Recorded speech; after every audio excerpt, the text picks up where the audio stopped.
Hello mga ka-IT! Okay mga ka-IT, nasa Packet Tracer tayo ngayon. So, bibigyan ko kayo ng basic tutorial. Ano yung mga very used na mga tools dito. So, mag-start tayo. So, ngayon mga ka-IT, kung titingin nyo dito sa ah, bottom left, may mga categories tayo dito. May network devices, end devices, components, connections, miscellaneous. Okay? Ngayon, dito sa taas na to, sa baba niya, may mga subcategories sila. So, pansinin nyo mga ka-IT. Sa network devices natin, pag kinlik ko, okay, sa baba niya, ang mga subcategories niya, may routers, may switches, may hubs, may wireless devices, katulad ng mga access point, wireless router, may security, ito yung mga firewall. So, kunwari, ikiklik ko yung routers, okay? So, makikita nyo yung mga iba't ibang klaseng routers dito. Pansinin niyo may mga different model sila. May 4331, 4321, 1941, etc. etc. Lahat sila routers. Ito mga pinagkaiba lang nila is yung mga capabilities nila and mga features nila. So, hindi ko naman yung switches. Okay? So, ito naman yung different types of switches. Again, switches sila, may different types of features sila. Hubs naman, okay? Halos tatlo lang. Wireless devices, dito natin makikita yung mga wireless access point, mga home routers, yung mga access point, mga Meraki, yan. Sa security naman, dito natin makikita yung firewall. So, dito sa Packet Tracer, meron tayong dalawang firewall, 5506 at saka 5505. Okay? So, mga kahit itong Packet Tracer na kasi, itong Packet Tracer na to, sa mga IT student or sa mga bago pa lang gumagamit ng Packet Tracer, para saan ba to? Sinasimulate natin or ginagaya natin yung totoong functionality ng mga network devices. Kasi kung mag-aaral tayo ng Cisco networking, syempre kailangan talaga natin ng mga totoong equipment. Kailangan meron talaga tayong totoong router, meron tayong totoong switch, may mga computer tayo, 'di ba? May mga Wi-Fi router tayo. Pero minsan kasi 'di ba, hindi natin or wala tayong mga physical devices na mga 'yon. So ngayon, ginagamit natin yung Cisco Packet Tracer para magaya natin sila. So kung anong ginagawa niyo or kung paano natin i-configure or i-set up yung mga devices na yan sa real world, sa real equipment, ganitong ganito din. Okay? So ngayon, let's say for example, kukuha ko ng router. Okay, ito router na to. So pag i-drag ko siya, ilalagay ko siya dito. Ayan, nandito yung router. So ngayon, try naman natin switch. Okay. Mamili ako ng isang model ng switch dyan. Let's say for example, 2960. Dadrag ko dyan. Okay. Tapos gusto ko um, computer naman. So para sa computer naman, dun sa category sa taas, lilipat tayo sa end devices. Okay. So pipindutin mo yung end devices. Ngayon, sa baba niya, may makikita kang mga PC, laptop, server, printer, IP phone, lahat ng mga yun, mga end devices. Okay? So, let's say mag-drag ako ng isang PC at saka mag-drag ako ng isang laptop. Okay? Ngayon naman, let's say for example, gusto ko naman Wi-Fi router. So, para sa Wi-Fi router, balik ulit ako sa network devices. Tapos punta tayo sa wireless devices dito sa part na to. Okay? Para makita natin itong mga to. So, yung mga Meraki, mga access point, ito yung mga wireless devices para sa mga enterprise natin. Enterprise company. Ito yung mga sa malalaking company. Pero kung sa loob ng bahay ninyo, typical, ito yung home router. Okay? So, lagay natin dyan. Yan. So, ngayon mga ka-IT, pag-connect, ipag-connect natin sila. So, dito sa part na to, sa Packet Tracer, kung makikita nyo yung kidlat dito, ito yung connections. So, pag pinindot natin yung connections, okay, makikita nyo yung different types of cable. Meron ditong automatically choose connection type. Ibig sabihin, yung Packet Tracer na mismo magsasabi kung straight through ba to or crossover cable. Meron din naman tayo dito, console cable, kung gagamit tayo ng console cable. Copper straight through, copper crossover, fiber. So, lahat nandito na. So, kung kabisado ninyo, pwede kayong pumili ng particular connection type. Okay, so dito sa ano natin, sa setup natin, let's say mag-connect ako ng or i-connect ko yung router sa switch. So, pipili ako ng copper straight through. Okay, so i-click ko lang yung copper straight through. Okay, tapos tututok sa router. Pag tinutok mo, may pagpipilian kang mga port, auxiliary, console, gigabit Ethernet 00 and 01. So, sa pag LAN connection, okay, ito yung mga local area connection, okay, ang ginagamit natin itong mga ganito, Gigabit Ethernet. Okay, so pili tayo kahit isa sa kanila, sabihin natin 01. Okay, tapos i-connect natin kay switch 0.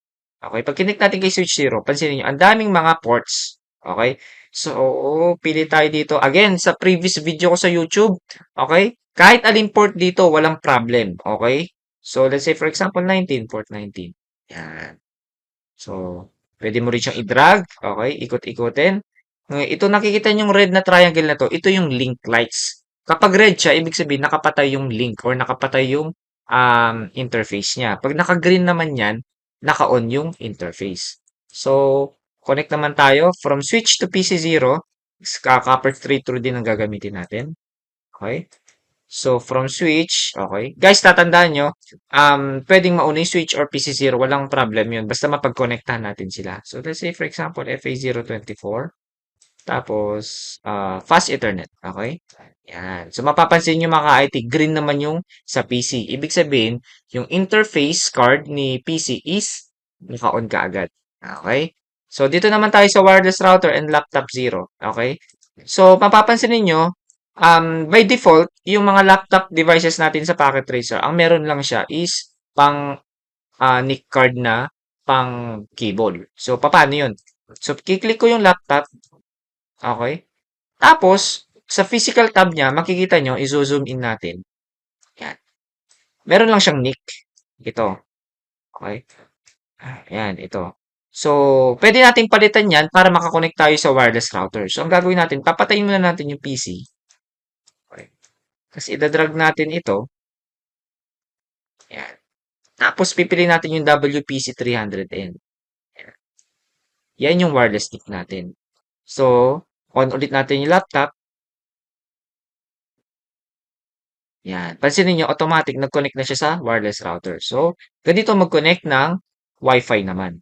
Okay? So, goods tayo. Tapos mga ka-IT, isa sa mga ginagamit pa natin is yung preferences. So, kung pupunta tayo dito sa option, tapos preferences, daming pwedeng pagpilian.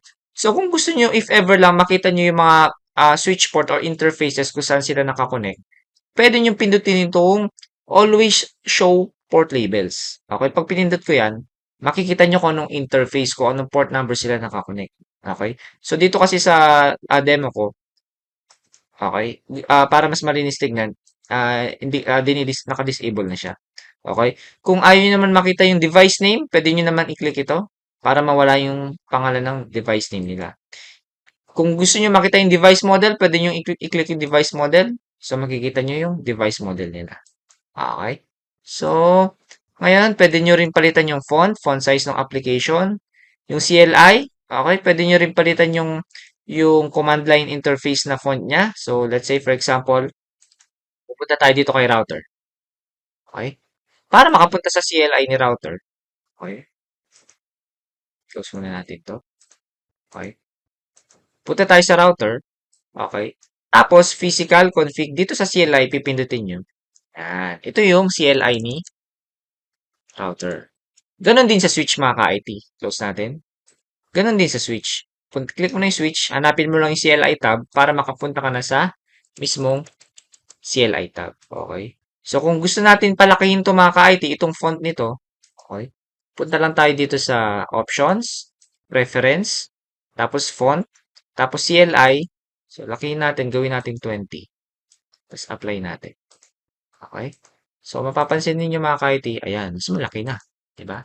So, para maibalik natin ulit siya, balik tayo sa options, preferences, tapos fonts, tapos CLI, liitin natin ng konti, gawin natin 11, apply natin, tapos pansinin nyo, yan, mas maliit na. Okay? So mga ka-IT, para mag-delete ng device, okay, kung mapapansin niyo sa taas, okay, itong part na to, okay, pwede nyo i-press yung delete. So, delete. Tapos, pag may X na siyang ganyan, pwede nyo nang piliin yung device na gusto nyo i-delete. Or yung cable. Tandaan nyo, hindi lang device, pwedeng cable. So, kunwari, itong cable, gusto kong burahin. Yan. Mabubura siya. Okay? So, kinontrol Z ko lang para bumalik yung cable. So, ang shortcut naman dito, kung ayaw nyo pindutin to, press nyo lang yung delete key ninyo sa keyboard. Okay? So, what if mga ka-IT kung, balik tayo dito, pindutin ko yung options, preferences, always show port labels. Okay? So, what if mga ka-IT, nakakonect pala yung cable na to kay switch 0 gamit ang FA019. Pero sabi sa instruction, ay, kailangan pala FA01. So, pwede mo naman siyang i-delete or kung gusto nyo, i-double click mo lang itong red na to, okay?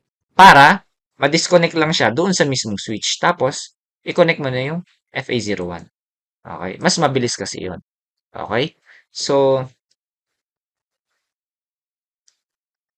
mga ka-IT, pwede nyo rin siyang i-zoom. Okay? So, dito sa part na to, zoom in. Kung gusto nyo mas malapitan. Tapos, zoom out kung gusto nyo mas malayuan. Okay? Okay, mga ka-IT. So, tingnan naman natin yung sa server. Ida-drag ko yung server dito. Okay? I-click ko. Okay? Meron tayong different types of server na pwede mong gamitin dito sa Packet Tracer. So, punta tayo sa services. Pwede mo siyang gawing HTTP server kung gusto mong mag-host ng website or gusto mong gumawa ng website dito. May HTTP server tayo. DHCP server kung gusto mong mag-provide ng IP address para sa mga end devices. Pwede mong gawing server ito as DHCP server. DHCP V6, ito naman yung DHCP server natin, pero IPv6 naman yung gagamitin. TFTP server tulad ng previous video ko, ang TFTP server, okay, ini-store mo lang yung mga sinesave na configuration doon sa mga devices. Diyan natin tinatago. Or yung mga files, different types of files like yung mga iOS images, pwede nating i-store dito. So, i-click mo lang yung TFTP. So, itong server na to, pwede na siya mag-as TFTP server. Pwede rin itong DNS server, ito yung parang phone book natin. Kumbaga parang pag tinype mo yung www.facebook.com, si DNS server yung magko-convert from hostname into IP address. Okay?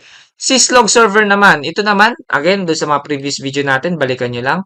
Syslog server, dito naman natin ini-store yung mga logs or kung may mga nangyaring events doon sa mga sa mga network devices natin. Let's say, for example, nag-up yung interface, okay, magkakaroon ng log or magkakaroon ng information. Yung information na yon, pupunta siya dito sa syslog server. AAA naman para to sa mga authentication. So, kung magla-login ka ng username mo and password, dito nila titignan kung naka-register ba yung credentials mo dito. Kung naka-create ba yung username and password mo dito. NTP para to sa oras. Okay? Network Time Protocol. Email, kung gusto mo namang email server. Okay? Sa pag-send ng email. FTP, ito naman yung ganun din. Parang TFTP rin din siya. Pero ito kasi mas reliable and mas secure. Okay? So, typically mga ka-IT, yun yung ginagamit natin pagdating sa Packet Tracer. So, hopefully mga ka-IT, may natutunan kayo sa mga IT student dito na bago lang sa Packet Tracer. Kung meron kayong tanong, please comment lang, sasagutin natin yan. Okay?